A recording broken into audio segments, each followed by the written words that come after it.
Psycho-Cybernetics, written by Maxwell Maltz. Chapter 3, Imagination, the first key to your success mechanism. Imagination plays a far more important role in our lives than most of us realize. I have seen this demonstrated many times in my practice. A particularly memorable instance of this fact concerned a patient who was literally forced to visit my office by his family. He was a man about 40, unmarried, who held down a routine job during the day and kept himself in his room when the workday was over, never going anywhere, never doing anything. He had many jobs and never seemed able to stay with any of them for any great length of time. His problem was that he had a rather large nose and ears that protruded a little more than is normal. He considered himself ugly and funny looking. He imagined that the people he came into contact with during the day were laughing at him and talking about him went behind his back because he was so odd. His imaginings grew so strong that he actually feared going out into the business world and moving among people. He hardly felt safe in his own home. The poor man even imagined that his family was ashamed of him because he was peculiar looking, not like other people. Actually, his facial deficiencies were not serious. His nose was that of the classical Roman type, and his ears, though somewhat large, attracted no more attention than those of thousands of people with similar ears. In desperation, his family brought him to me to see if I could help him. I saw that he did not need surgery, only an understanding of the fact that his imagination had wrought such havoc with his self-image that he had lost sight of the truth. He was not really ugly. People did not consider him odd and laugh at him because of his appearance. His imagination alone was responsible for his misery. His imagination had set up an automatic negative failure mechanism within him, and it was operating full blast to his extreme misfortune.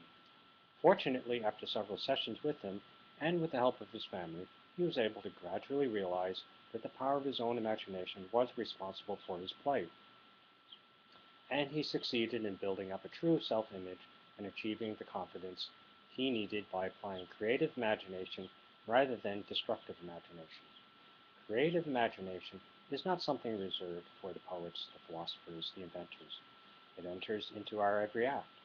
For imagination sets the goal, the picture, which our automatic mechanism works on.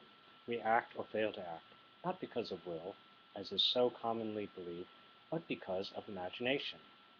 A human being always acts and feels and performs in accordance with what he imagines to be true about himself and his environment. This is a basic and fundamental law of mind. It is the way we are built. When we see this law of mind graphically and dramatically demonstrated in a hypnotized subject, we are prone to think that there is something occult or supernormal at work.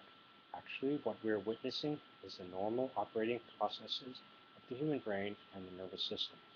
For example, if a good hypnotic subject is told that he is at the North Pole, he will not only shiver and appear to be cold, but his body will react just as if he were cold, and goose pimples will develop.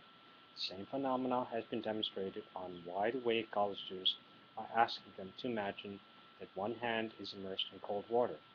Thermometer readings show that the temperature does drop in the treated hand.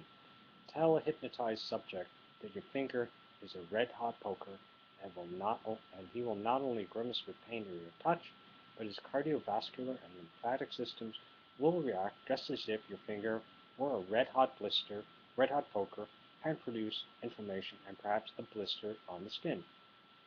When college students, wide awake, have been told to imagine that a spot on their forehead was hot, temperature readings have shown an actual increase in skin temperature.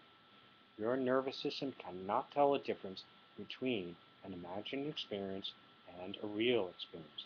In either case, it reacts automatically to information which you give to it from your forebrain. Your nervous system reacts appropriately to what you think or imagine is true.